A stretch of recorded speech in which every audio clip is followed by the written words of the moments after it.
So hey guys, welcome back to the channel education maker. तो आज की video में हम लोग बात करने वाले हैं एम्स बीएससी नर्सिंग एडमिशन 2025 के कंप्लीट प्रोसेस के बारे में फुली डिटेल में। सबसे पहले हम लोग कवर करेंगे कुछ बेसिक इन्फॉर्मेशन के बारे में एम्स बीएससी नर्सिंग के रिगार्डिंग। उसके बाद हम लोग देखेंगे इंपॉर्टेंट डेट्स के बारे में, यानी कि आपका ऑनलाइन एप्लीकेशन का जो फॉर्म है वो यहाँ पे कब तक डिक्लेयर किया जाएगा एम्स की तरफ से, और आपका एंट्रेंस एग्जामिनेशन कब होगा। ऑल्दो एम्स की तरफ से एग्जामिनेशन का ऑफिशियल डेट रिलीज किया जा चुका है, जिसे वीडियो में आपको आगे बताया जाएगा। एलिजिबिलिटी क्राइटेरिया क्या है, एंट्रेंस एग्जामिनेशन का पैटर्न क्या होने वाला है, डिटेल सिलेबस क्या होगा एम्स बीएससी नर्सिंग के एंट्रेंस एग्जामिनेशन का, रिजर्वेशन क्राइटेरिया क्या है ओबीसी एससी एसटी और पीडब्ल्यूडी वाले कैंडिडेट के लिए, साथ ही आपको किस डेट के बीच का कैटेगरी सर्टिफिकेट बनवाना है ये भी आपको इस वीडियो में बताया जाएगा, क्योंकि काफी सारे स्टूडेंट अपना कैटेगरी सर्टिफिकेट सही टाइम पे नहीं बनवा पाते हैं, जिस कारण वो अगर किसी स्पेसिफिक कैटेगरी के अंडर अप्लाई करते हैं एम्स में, तब उनका सिलेक्शन यहाँ पे नहीं हो पाता उस स्पेसिफिक कैटेगरी में। तो कैटेगरी सर्टिफिकेट का जो डेट है वो काफी इंपॉर्टेंट रोल प्ले करता है अगर आप किसी स्पेशल कैटेगरी के अंडर आते हो तो। टोटल नंबर ऑफ सीट्स कितने हैं, डिफरेंट एम्स में एप्लीकेशन फी क्या लगने वाला है, कॉलेज का फी क्या लगने वाला है, हॉस्टल फी क्या होगा, सभी कुछ इस वीडियो में आपको स्टेप बाय स्टेप बताया जाए। तो वीडियो काफी इंफॉर्मेटिव होने वाला है। अगर आप इस बार नीट का एग्जामिनेशन दे रहे हो और चाहते हो कुछ बैकअप रखना, तो आप बीएससी नर्सिंग का भी फॉर्म फिल कर सकते हो। सबसे पहले यहाँ पे आपको एम्स बीएससी नर्सिंग एडमिशन 2025 की कुछ इंपॉर्टेंट हाइलाइट्स के बारे में पहले से पता होना चाहिए। तो एग्जामिनेशन का जो नेम है ये आपका AIIMS BSc nursing entrance examination के नाम से ये जाना जाता है। कंडक्टिंग अथॉरिटी आपका एम्स न्यू दिल्ली होता है, यानी कि एम्स दिल्ली इस एंट्रेंस एग्जामिनेशन को कंडक्ट करवाता है। एग्जामिनेशन का जो लेवल होता है ये आपका यूजी लेवल पे होता है, यानी कि क्लास 12 पास आउट स्टूडेंट इसके लिए अप्लाई कर सकते हैं, साथ ही क्लास 12 अपीयरिंग स्टूडेंट इसके लिए अप्लाई कर सकते हैं, यानी कि जो स्टूडेंट 2025 में क्लास 12 का एग्जामिनेशन देंगे वो भी इसके लिए अप्लाई कर सकते हैं। एग्जामिनेशन का जो फ्रीक्वेंसी है साल में एक बार कंडक्ट करवाया जाता है। इसके अलावा टोटल 20 सिटीज में इसका एग्जामिनेशन सेंटर होता है। ऑफिशियल वेबसाइट है आपका amsexams.ac.in, यानी कि जो भी ऑफिशियल अपडेट आएगा उसे चेकआउट करने के लिए सिंपली आपको इस वेबसाइट पर जाना होगा, या फिर आप हमारे चैनल को भी सब्सक्राइब कर सकते हो। बाकी यहाँ पे एम्स दिल्ली का कॉन्टैक्ट डिटेल दिया गया है, जो कि आपको काम कब आएगा, एप्लीकेशन फॉर्म को फिल करते टाइम किसी तरीके का परेशानी अगर होता है तब आपको ये कॉन्टैक्ट डिटेल्स काम में आने वाले हैं। बात करें यहाँ पे इंपॉर्टेंट डेट्स के बारे में, तो आपका ऑनलाइन एप्लीकेशन का जो फॉर्म है ये आपका 3rd वीक ऑफ फरवरी में डिक्लेयर कर दिया जाएगा। उसके बाद जो आपका बेसिक रजिस्ट्रेशन है ये आपका 2nd वीक ऑफ फरवरी से शुरू हो जाएगा। उसके बाद कोड जनरेशन आपका 1st वीक ऑफ मार्च से लेकर के 4th वीक ऑफ अप्रैल तक होने वाला है। एप्लीकेशन फॉर्म के सबमिशन का जो डेडलाइन होने वाला है ये आपका 3rd वीक ऑफ अप्रैल होने वाला है, और जो बेसिक रजिस्ट्रेशन का क्लोजिंग डेट है ये भी आपका 3rd वीक ऑफ अप्रैल होने वाला है। उसके बाद जो लास्ट डेट होगा कोड जनरेशन का ये आपका 4th वीक ऑफ अप्रैल होने वाला है, और आपको जो एडमिट कार्ड है मई के महीने में डिक्लेयर किया जाएगा।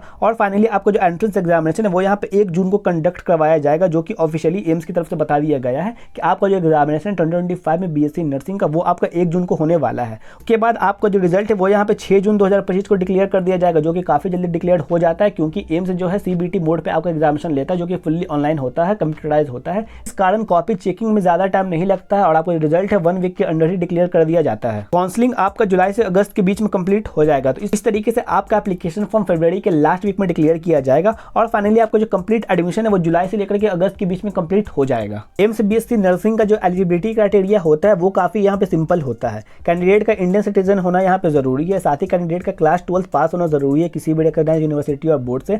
सब्जेक्ट आपका फिजिक्स, केमिस्ट्री और बायोलॉजी होना चाहिए। मिनिमम आपका 50% मार्क्स होना चाहिए। साथ ही एम्स बीएससी नर्सिंग के लिए सिर्फ गर्ल्स कैंडिडेट अप्लाई कर सकते हैं, boys candidate AIIMS BSc nursing के लिए अप्लाई नहीं कर सकते हैं। बॉयज कैंडिडेट एम्स पैरामेडिकल के लिए अप्लाई कर सकते हैं। तो एम्स पैरामेडिकल के ऊपर भी वीडियो हमारे चैनल पे ऑलरेडी अपलोडेड है, उसे आप चेकआउट करना चाहो तो जाकर के कर सकते हो। एज लिमिट के बारे में यहाँ पे बात करो तो कैंडिडेट का जो मिनिमम एज है वो यहाँ पे 17 साल होना चाहिए 31 दिसंबर 2025 तक। अगर आपका एज 17 साल से कम है तब आप इसके लिए यहाँ पे अप्लाई नहीं कर सकते हो। बात करें यहाँ पे एंट्रेंस एग्जामिनेशन के पैटर्न के बारे में, तो जो एग्जामिनेशन का ड्यूरेशन होता है ये आपका 120 मिनट्स यानी कि 2 घंटे का एग्जामिनेशन होता है। एग्जामिनेशन का जो मोड होता है वो आपका कंप्यूटर बेस्ड टेस्ट यानी कि सीबीटी मोड में होता है।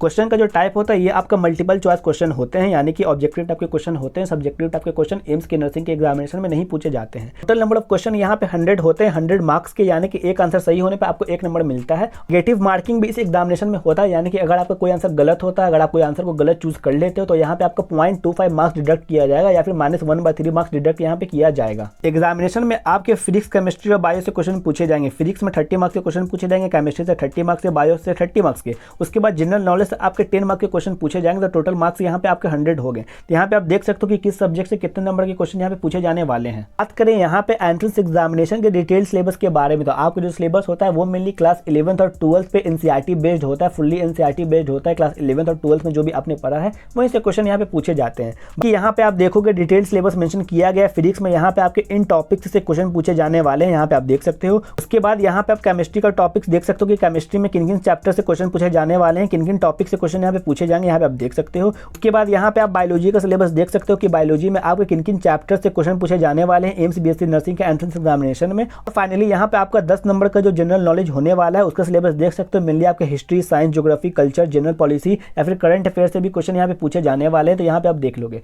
तो मेनली आपको फिजिक्स, केमिस्ट्री और बायोलॉजी पे फोकस करना है, तो आपका जो एंट्रेंस एग्जामिनेशन है वो यहाँ पे इजीली क्रैक हो जाएगा। बात करें यहाँ पे रिजर्वेशन क्राइटेरिया के बारे में, तो ओबीसी के लिए 27%, एससी के लिए 15%, एसटी के लिए 7.5 और ईडब्ल्यूएस के लिए 10% सीट्स यहाँ पे रिजर्व हैं। बाकी यहाँ पे इंपॉर्टेंट पॉइंट मेंशन किया गया, जैसे आप वीडियो को पॉज करके पढ़ना चाहो तो पढ़ सकते हो। बाकी यहाँ पे ओबीसी एनसीएल का सर्टिफिकेट यहाँ पे आपको लगाना होगा। जो सर्टिफिकेट का जो डेट है ये आपको ध्यान में रखना है। तो ओबीसी एनसीएल का जो इशू डेट होना चाहिए वो आपका 9/6/2024 से लेकर के 8/6/2025 के बीच का होना चाहिए। तो ये जो प्रोस्पेक्टस ये 2024 का प्रोस्पेक्टस है, तो यहाँ पे डेट आप एक साल आगे बढ़ा लोगे, यानी कि 9/6/2023 को आप 9/6/2024 समझोगे और 8/6/2024 को आप 8/6/2025 समझोगे। तो इन्हीं डेट के बीच का आपका सर्टिफिकेट होना चाहिए। इसी के बीच आपको अपना सर्टिफिकेट बनवाना है ओबीसी एनसीएल का, क्योंकि डेट को लेकर के काफी सारे स्टूडेंट के मन में डाउट होता है और काफी सारे स्टूडेंट अपना कैटेगरी सर्टिफिकेट नहीं लगा पाते हैं क्योंकि उनका डेट कुछ और होता है। तो इसीलिए आपको डेट पे खास ध्यान देना है। उसके बाद यहाँ पे एससी और एसटी का मेंशन किया गया, इसे आप वीडियो को पॉज करके पढ़ सकते हो। और यहाँ पे पीडब्ल्यूबीडी का मेंशन किया गया, इसे भी आप देख सकते हो।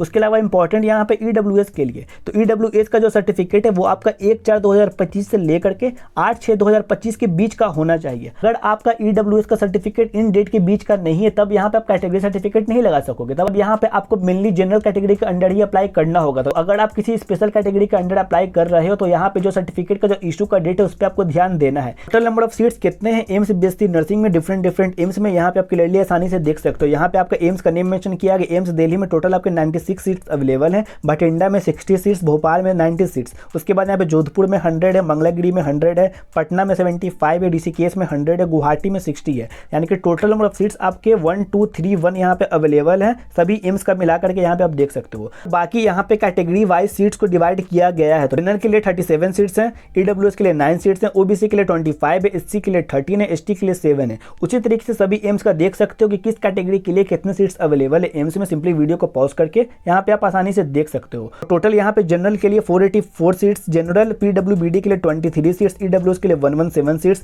ईडब्ल्यूएस पीडब्ल्यूबीडी के लिए 5 सीट्स, ओबीसी के लिए यहाँ पे 318 सीट्स, एससी पीडब्ल्यूबीडी के लिए यहाँ पे 12 सीट्स, एससी के लिए 170, एससी पीडब्ल्यूबीडी के लिए 11, एसटी के लिए 87, एसटी पीडब्ल्यूबीडी के लिए 4 सीट्स। टोटल सीट्स यहाँ पे आपके सभी कैटेगरी को मिलाकर के 1231 सीट्स अवेलेबल यहाँ पे आप आसानी से देख सकते हो। बात करें यहाँ पे ऑनलाइन एप्लीकेशन के फॉर्म के फी के बारे में, यानी कि जो एंट्रेंस एग्जामिनेशन का फॉर्म डिक्लेयर होगा तो उसके लिए यहाँ पे आपको कितना फी पे करना होगा। जनरल और ओबीसी वाले को यहाँ पे 2000 पे करना होगा, एससी एसटी और ईडब्ल्यूएस वाले को 1600 और पीडब्ल्यूडी वाले कैंडिडेट को यहाँ पे कोई भी फी पे नहीं करना है। तो यहाँ पे आप फी स्ट्रक्चर को देख सकते हो एप्लीकेशन फॉर्म का। बात करें यहाँ पे कॉलेज की फी के बारे में, यानी कि जब आप एम्स बीएससी नर्सिंग का एंट्रेंस एग्जामिनेशन क्लियर कर लोगे और आपको जो एडमिशन है एम्स में होगा तब आपको यहाँ पे कितने फी पे करने होंगे। तो रजिस्ट्रेशन फी यहाँ पे मात्र आपको 25 रुपया पे करना होगा। बीएससी नर्सिंग पूरे कोर्स का जो फी है 4 साल का वो आपका मात्र यहाँ पे 600 लगने वाला है। यहाँ पे आप देख लोगे कि यहाँ पे पॉट मनी आपका 960 रुपए लगने वाला है 4 साल के लिए, यानी कि टोटल आपका बीएससी नर्सिंग का 4 साल के कोर्स के लिए 1560 रुपए लगने वाला है। यहाँ पे आप देख लोगे। बात करें यहाँ पे हॉस्टल के रेंट के बारे में, तो हॉस्टल का जो रेंट है वो मात्र आपका 480 रुपए है 4 साल के लिए, 1 साल का नहीं, टोटल 4 साल का सिर्फ 480 रुपए आपका फी यहाँ पे लगने वाला है। बाकी यहाँ पे हॉस्टल का सिक्योरिटी मनी आपसे 1000 रुपए लिया जाएगा जो कि रिफंडेबल होगा, आपको रिफंड कर दिया जाएगा। तो यहाँ पे देख सकते हो कि फी स्ट्रक्चर काफी कम है, जिस कारण इसमें थोड़ा कॉम्पिटिशन होता है। तो आपको अपने प्रिपरेशन को बूस्ट करने के लिए अभी से ही लगना होगा, तभी आप इस एंट्रेंस एग्जामिनेशन को क्रैक कर सकते हो। बाकी इंपॉर्टेंट बुक्स का लिंक आपको वीडियो डिस्क्रिप्शन में मिल जाएगा, वहां आप इसे चेकआउट करना चाहो तो कर सकते हो। अगर आप एम्स पैरामेडिकल एडमिशन 2025 की कंप्लीट प्रोसेस के बारे में जानना चाहते हो तो लेफ्ट वाले वीडियो को क्लिक करके देख सकते हो, और CUET 2025 की कंप्लीट प्रोसेस के बारे में जानना चाहते हो तो राइट वाले वीडियो को क्लिक करके देख सकते हो।